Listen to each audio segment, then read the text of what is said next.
Muy buenos días, queridos hermanos, que el Señor les bendiga grandemente. Qué gusto poder estar nuevamente con ustedes para compartir la palabra del Señor, para gozarnos juntos. Quiero invitarte, mi querido hermano, mi querida hermana, a que le pidas al Señor que nos dirija grandemente en este tiempo. Así es que vamos a estar con mucho ánimo, con mucha energía, dispuestos, atentos, alertas a lo que el Señor tiene para nosotros el día de hoy. Queridos hermanos, no podemos cerrar nuestros ojos a la realidad de un mundo que está atravesando seguramente una de las peores, si no la peor crisis de nuestro tiempo. La pandemia que estamos atravesando se ha llevado consigo la vida de miles de personas y ha dejado secuelas de dolor en las familias y en los amigos. Las consecuencias económicas, queridos hermanos, también son evidentes, incrementando dramáticamente las cifras del desempleo y la pobreza. Particularmente, mis queridos hermanos, con mayor afectación en aquellos países que, como el Ecuador, se encuentran en vías de desarrollo. La Iglesia, mis queridos hermanos, no ha escapado del coletazo de la pandemia. Con enorme preocupación, hemos visto la reducción en el número de familias que participan de los cultos virtuales y demás iniciativas que se han utilizado para mantener las actividades de enseñanza y ministración de una manera activa. Cuando la pandemia arrancó hace casi un año, pues empezamos a ver una gran cantidad de gente conectada y mucha efusividad en medio de la situación. Sin embargo, como les dije hace un momento, eso ha ido decayendo. La apertura, mis queridos hermanos, de algunos templos para recibir a las familias nuevamente en cultos presenciales vino acompañada también de una escasa concurrencia y no ha mejorado nada de esto a lo largo de las semanas. Por el contrario, hay números que son muy desalentadores. Y en medio de todo esto, en medio de toda esta situación, pues es inevitable que nos sintamos tristes, que nos sintamos cargados y agobiados. Muchos, mis queridos hermanos, parecen haber renunciado a su fe. ¿Y de qué manera? ¿En qué momento? Pues al sentir o al tener la percepción de que no han recibido la respuesta que esperan de Dios. Y entonces yo me pregunto, ¿dónde quedó la confianza de la que tanto hemos predicado? ¿Dónde quedó la fe que profesamos? ¿No es acaso nuestro Dios el mismo Dios que salvó a Noé y a su familia en el diluvio? ¿O no es el mismo que sacó al pueblo de Israel de Egipto, mostrando su magnificencia y su poder? ¿No es el mismo Dios que envió a su Hijo a morir por nosotros e hizo todo esto y muchísimas cosas más por puro afecto de su amor? Sí, mi querido hermano, la respuesta es sí. Nuestro Dios es el mismo de ayer y es el mismo de mañana, es el mismo de siempre. Es aquel que tuvo misericordia de mí y de ti. Es el mismo que ha velado por nuestras vidas y necesidades a lo largo de todas nuestras vidas, no solamente en ciertos momentos. Y nos ha prometido estar con nosotros todos los días hasta el fin del mundo, como está escrito en el Evangelio de Mateo, capítulo 28. Quiero invitarte, mi querido hermano, mi querida hermana, a rebelarte. Sí, escuchaste bien. Quiero invitarte a rebelarte contra un mundo que no contento, que no satisfecho con rechazar a Dios, pretende decirte a ti, que eres un creyente y un hijo de Dios, que abandones tu fe para depositarla en seres humanos, en ideologías y en pensamientos humanos. Te invito, mi querido hermano, mi querida hermana, a que te rebeles contra un mundo que ha negado la soberanía de Dios y su poder, que además pretende en determinados momentos, cada vez más frecuentes, decirle a Dios qué y cómo debe hacer las cosas, haciendo gala de orgullo, de desconfianza y una evidente y latente carencia de fe. Es mi oración, es nuestra oración, como ancianos de tu iglesia San Marcos, que nuestro Padre Celestial nos hable en esta mañana y nos revele, nos recuerde que estamos llamados a ser radicales, a navegar contracorriente, sin importar lo duro del temporal. Él siempre, me refiero al Señor, traerá paz a nuestras vidas. Oremos. Padre Celestial, gracias por esta mañana que tú nos regalas y la preciosa oportunidad de poder tratar tu palabra, de gozarnos en ella, de deleitarnos, de ser confrontados, de ser alentados. Padre Celestial, yo te pido que dispongas nuestro ser para entender lo que tienes para nosotros hoy y que nos abras corazones, mentes, oídos y nuestras manos para recibir y que las prepares y las dispongas para dar. En el nombre de Jesús, amén y amén. Les invito, mis queridos hermanos, a que ahora abramos el Evangelio de Lucas, capítulo 7, versículos del 1 al 10. Quiero invitarte, por favor, ahí donde estás en casa, junto a tu familia, que tomes tu Biblia, la que tienes a la mano, Lucas, capítulo 7, y vamos a dar lectura a los versículos comprendidos entre el 1 y el 10.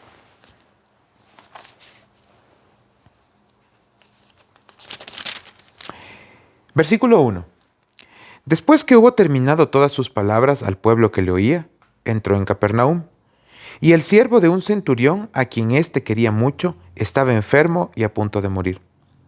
Cuando el centurión oyó hablar de Jesús, le envió unos ancianos de los judíos, rogándole que viniese y sanase a su siervo.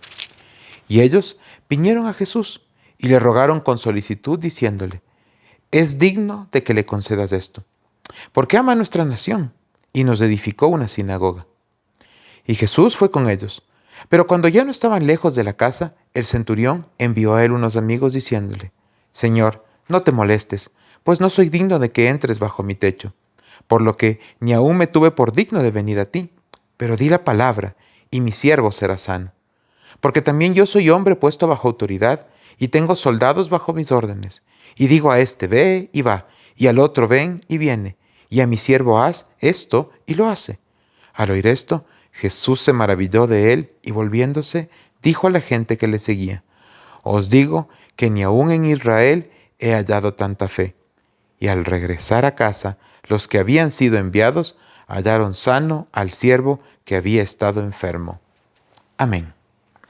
Qué preciosa es la palabra de Dios, mis queridos hermanos. Qué precioso es deleitarnos en esta preciosa revelación que Él tiene para nosotros. Pero antes de sumergirnos en esta maravillosa narración, quisiera dejar una identidad matemática en sus mentes, una fórmula que nos permitirá entender la preciosa conexión de lo leído hoy con las dificultades que conversamos hace un momento y que estamos experimentando, con las de ayer, con las de hoy y las de siempre, con las que atravesamos a lo largo de nuestras vidas. Confianza más fe es igual a paz. Dicho de otra forma, la fe más la confianza tienen como resultado la paz. La propiedad transitiva de la suma nos dice que el orden de los factores no altera el producto. Y en este caso, confianza, fe, fe, confianza tienen el mismo resultado, paz. Pero una paz distinta, no como la del mundo, como dice la palabra del Señor, sino como el Señor Jesucristo vino para traerla a nosotros. Vamos a tener esto en mente y lo vamos a recordar al final. La narración bíblica de esta mañana es muy conocida y ha sido la base de muchas prédicas y reflexiones sobre su contenido. También ha sido un punto de controversia entre aquellos que buscan restar veracidad a la palabra de Dios y los creyentes que, por otro lado, bajo la guía del Espíritu Santo, han pasado por el tamiz de la luz de Cristo todo lo que está escrito aquí. Cada punto, cada letra, cada detalle ha sido escudriñado y ha sido utilizado para revelarnos la voluntad de Dios. La porción de Lucas 7, versículos del 1 al 10, también se encuentra expuesta en el Evangelio de Mateo, en el capítulo 8, versículos del 5 al 13. Las coincidencias son tan precisas entre ambas narraciones que no hay lugar para pensar que son dos hechos distintos, ¿sí? Sin embargo, la discusión se ha centrado, como les decía hace un instante, y la controversia se ha centrado en el versículo 5 de la porción de Mateo, que básicamente dice: y cuando entró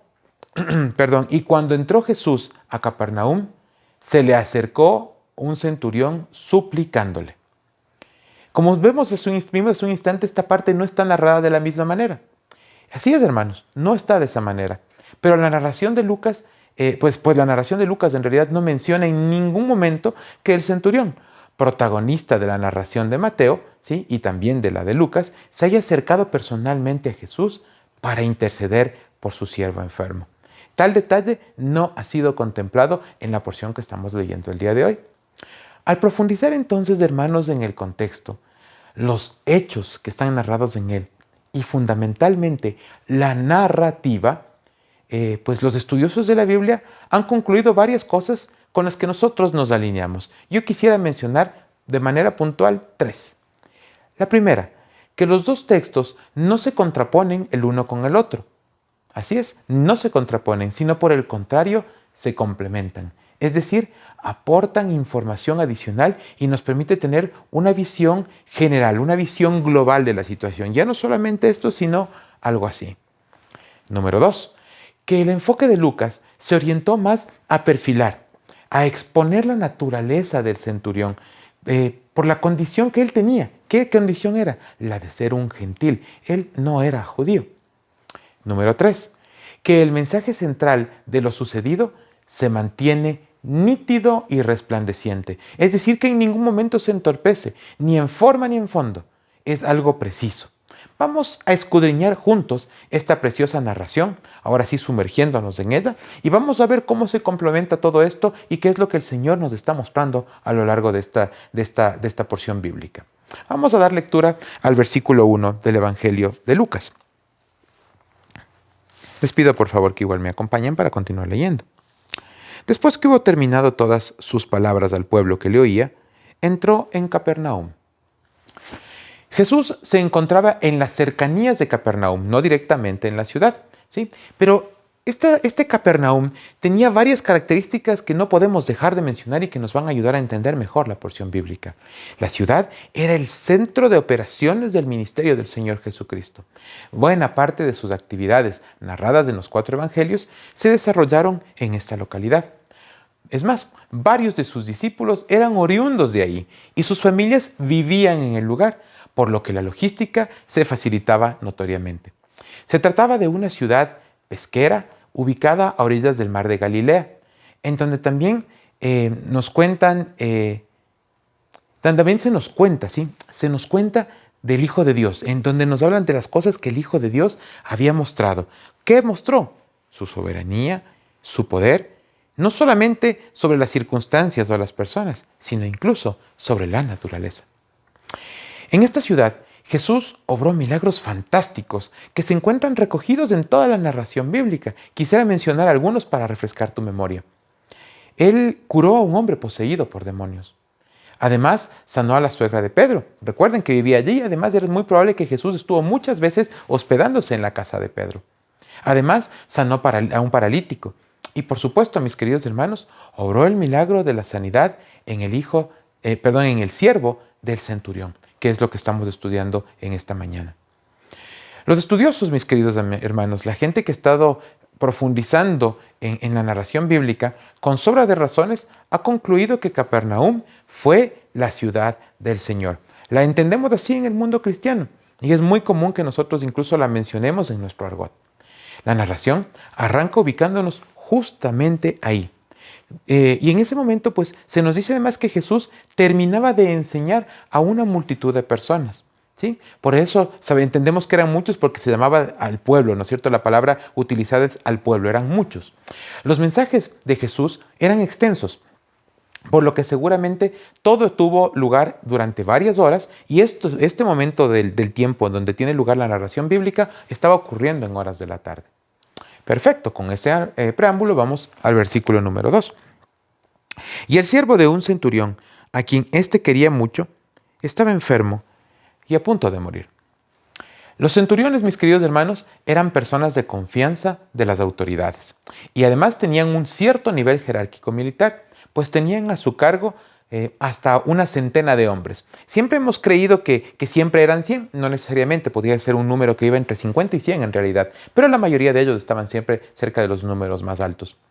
Los centuriones estaban listos para poder guiar y para orientar a la población, para cuidar los intereses del Imperio Romano. Y en este caso, históricamente se cree que tenía que ver directamente con el gobernador de ese tiempo. Lo vamos a ver en un instante más. El ejército romano, mis queridos hermanos, buscaba mantener el orden, como les dije hace un instante, en la ciudad de Capernaum, ¿sí? Y en este caso, de manera puntual, bajo el gobierno o bajo la gobernación del rey Herodes, ¿sí? Él era el que estaba a cargo de todo esto en este momento del tiempo. De la información disponible, sabemos que la piedad no era ciertamente uno de los atributos de los soldados romanos, pero el centurión de esta narración se nos perfila de una manera diferente. Vemos a alguien que es distinto. Él hacía manifiesto su afecto y no necesariamente a un ser querido, ¿verdad? A un ser familiar, sino a alguien distinto, a alguien fuera de su familia. ¿Sí? Lo primero es natural y es esperable, pero lo segundo ciertamente no era la regla, era la excepción, porque en este caso él estaba muy preocupado y mostraba su cariño y afecto por uno de sus siervos. Con certeza este siervo era un esclavo, cuyo estado de salud además se encontraba muy deteriorado. Recordemos, queridos hermanos, que Lucas fue médico, por lo tanto no hay exageración alguna en sus palabras cuando afirma que el siervo se encontraba enfermo al punto de estar próximo a la muerte. Es además fácil suponer que para ese momento el centurión había hecho uso de todos los recursos de su época para intentar salvar la vida de su siervo. Así es, era una persona que, bueno, aparte de tener autoridad, seguramente contaba con los recursos para poder hacerlo. Para el centurión, mis queridos hermanos, no era un secreto la creciente fama del Señor Jesucristo, pues él estaba sirviendo en esta zona que tenía una gran influencia del ministerio del Señor Jesús, como lo mencionamos hace un instante. La reputación de él le antecedía y no tuvo empacho el centurión en buscar de él, en buscarle a él. ¿Sí? Y como tuvo de alguna manera limitantes al principio, como se vio un poquito opacado, tal vez un poco tímido, envió emisarios para pedir su ayuda. Versículos del 3 al 5. Cuando el centurión oyó hablar de Jesús, le envió unos ancianos judíos rogándole que viniese y sanase a su siervo. Y ellos vinieron a Jesús y le rogaron con solicitud diciéndole, es digno de que le concedas esto, porque ama nuestra nación y nos edificó una sinagoga. En este primer momento vemos a un centurión que con toda la importancia que tenía, ¿sí?, y su nivel jerárquico, se siente indigno de acercarse y pedir un favor directamente al Señor Jesucristo. Algo que llama mucho la atención, ¿verdad? Porque si es una persona que está en autoridad, pues por lo general ese tipo de personas tratan de ver a la gente o a los demás por encima del hombro. Sin embargo, no sucedió así con este caballero en particular.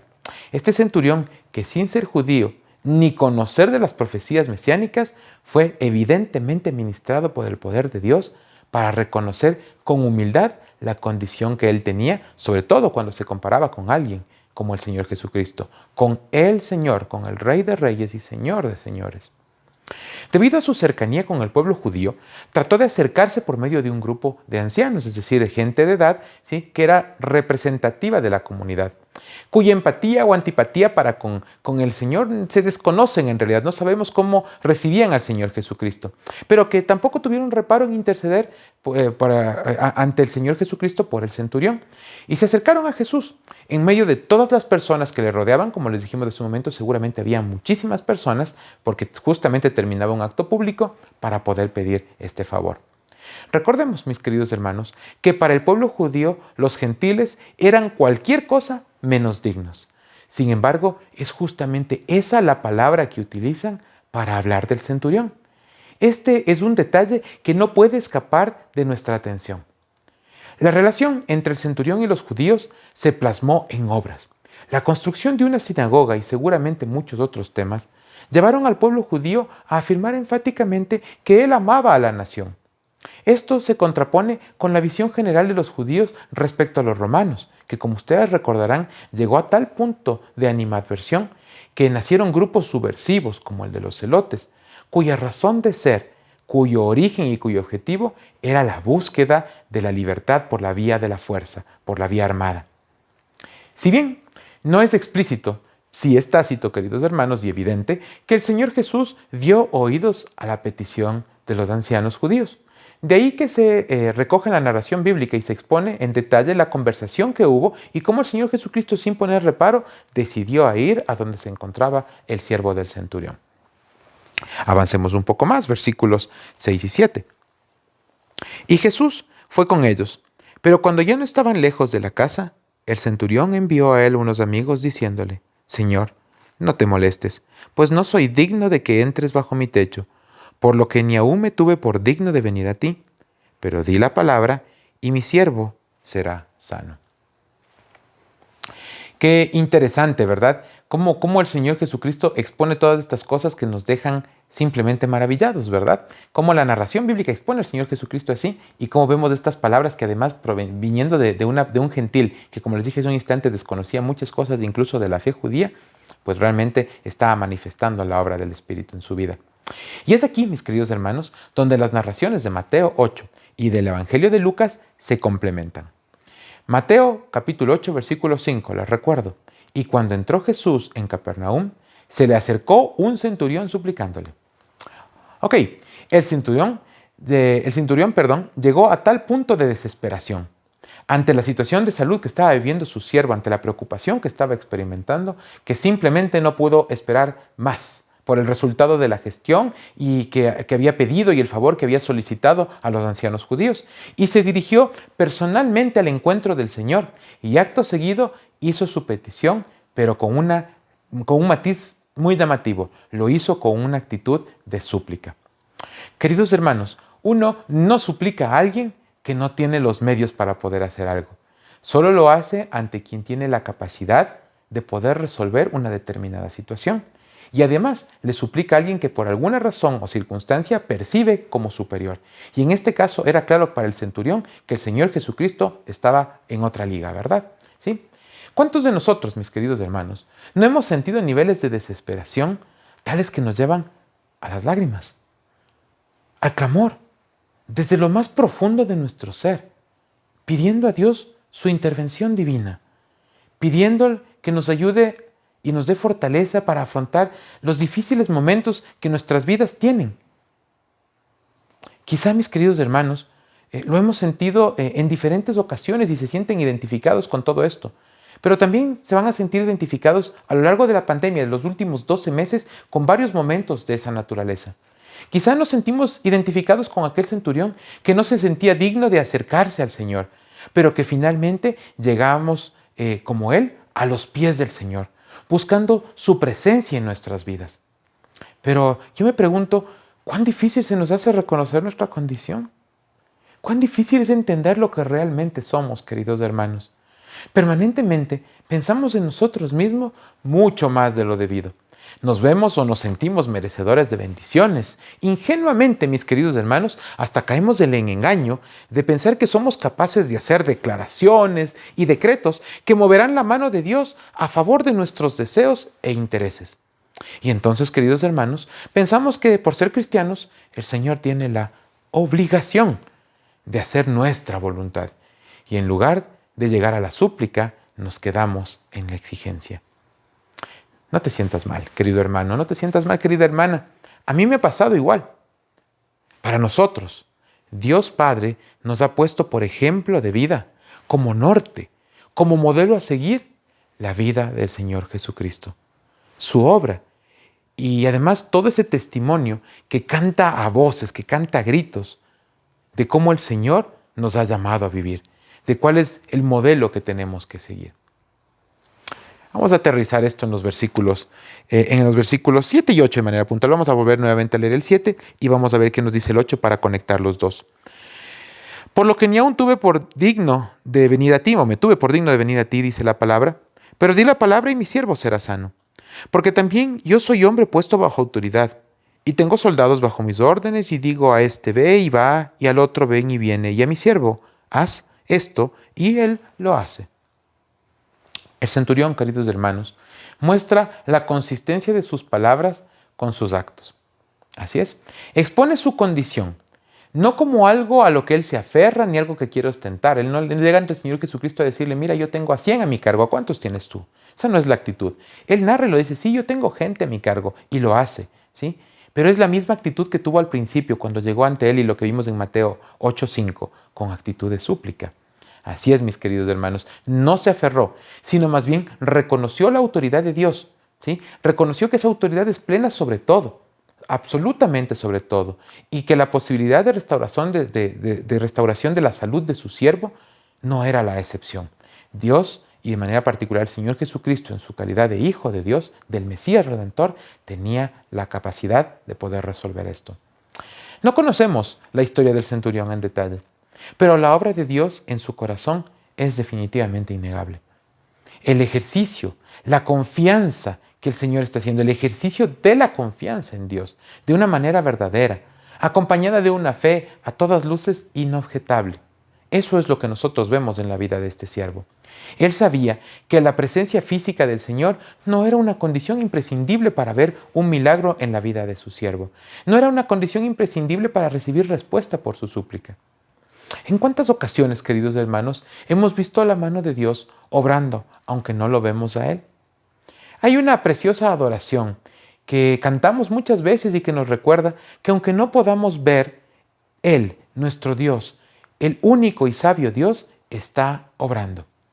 Cuando la cantemos nuevamente en cualquier momento, yo les invito, mis queridos hermanos, a que lo hagamos con conciencia plena, entendiendo que la verdad que estamos profesando con nuestros labios es de testimonio para muchos y para la gloria de Él. El Señor, mis queridos hermanos, está obrando en tu corazón, está obrando en el mío, para hacer la misma obra que hizo en el centurión y que valió su famosa afirmación del versículo 9. Al oír esto, Jesús se maravilló de él y volviéndose, es decir, regresó a la multitud que le acompañaba y les dijo: os digo que ni aún en Israel he hallado tanta fe. Tanta maravillosa fe, queridos hermanos. Fe que de la mano de la confianza le llevó a experimentar una paz que no conocía, a recibir de la mano directa y amorosa del Señor aquel milagro, aquel anhelo por el que suplicó y que fundamentalmente es testimonio de un corazón redimido. ¿Sí? Nada de lo que pasó con el centurión podía venir de un corazón de carne. Tenía que ser necesariamente un corazón que ha sido transformado, así como el tuyo y el mío, por el poder y el amor de Dios, por la obra del Señor Jesucristo en nuestras vidas. Versículo 10. Y al regresar a casa, los que habían sido enviados hallaron sano al siervo que había estado enfermo. Este versículo, mis queridos hermanos, nos da la certeza de que ese momento difícil por el que estamos atravesando, esa situación complicada que nos ha estado acompañando por este tiempo, va a terminar, va a llegar a su fin. Sí, hermanos, Dios nos va a sacar adelante. La pregunta es, ¿con qué propósito? ¿Qué vamos a hacer con todo lo que el Señor nos ha permitido aprender en medio de estas vivencias en apariencia adversas, pero que el Señor ha permitido para bien de nuestras vidas? Porque todo lo que el Señor permite en la vida de sus hijos es de bendición. No sabemos tampoco, mis queridos hermanos, qué fue del centurión después de todos estos eventos. Seguramente siguió llevando una vida piadosa, pero yo me pregunto, ¿qué hay de ti? ¿Qué va a pasar contigo al terminar este periodo de prueba? ¿Vas a regresar a lo de antes? ¿O va a haber algo que va a cambiar tu vida de una manera definitiva para que el Señor cumpla ese propósito por el que lo permitió? La confianza y la fe solo crecen con el ejercicio espiritual, queridos hermanos. Solo crecen por medio de la búsqueda permanente e incesante del rostro de Dios. Es un tema de cada instante, de cada día, de toda la vida. Amada Iglesia, la confianza en Dios no es algo que se aprende leyendo 4 tomos, sino se aprende con la vivencia, con el compartir diario de la comunión con Dios, con el ejercicio de la fe en los momentos de la adversidad, experimentando la humildad. ¿La humildad de qué? De reconocer la grandeza de Dios en primer lugar y nuestra condición de necesidad de Él en segundo, esperando en Él para que su obra divina en nuestras vidas se complete como nos lo ha prometido. Como Sadrac, Mesac y Abednego, que con humildad confiaron en la guía de Dios, renunciando a los manjares babilónicos en obediencia y fueron recompensados. Así como también fue recompensado Daniel, que confió mientras estaba en el foso de los leones. Como fue recompensado Moisés y fue sostenido mientras él lideraba al pueblo para salir de Egipto. Eso es lo que Dios quiere de nosotros. Es el mismo Dios de Daniel, es el mismo Dios de Moisés. Ese es tu Dios, es nuestro Dios. El libro del profeta Jeremías, capítulo 17, versículos 7 y 8, nos deja una enseñanza central. Bendito el varón que confía en Jehová y cuya confianza es Jehová. Bendita la mujer que confía en Jehová y cuya confianza es Jehová, porque será como el árbol plantado junto a las aguas, que junto a la corriente echará sus raíces. Y no verá cuando viene el calor, sino que su hoja estará verde, y en el año de sequía no se fatigará ni dejará de dar fruto. La obra que Dios hizo en la vida del centurión y que hoy podemos reconocer claramente al leer y entender la porción bíblica por la obra del Espíritu Santo, querido hermano, querida hermana, es la misma que quiere hacer en nosotros. Entreguémonos, entonces, pongámonos en manos del Señor, confiemos, tengamos fe y seremos llenos de la paz que sobrepasa todo entendimiento para la gloria de Dios Padre. Amén. Oremos. Padre amado, gracias por este tiempo. Gracias por esta preciosa oportunidad que tenemos de abrir tu palabra con libertad, de entenderla, de meditar en ella y de ser desafiados a confiar, a buscarte, Padre Santo, con la fe que tú nos das y a saber que recibiremos la confianza de una paz que en la peor de las adversidades, Señor mío, nos ayudará a descansar en ti con plenitud. Gracias, Padre amado, por este tiempo.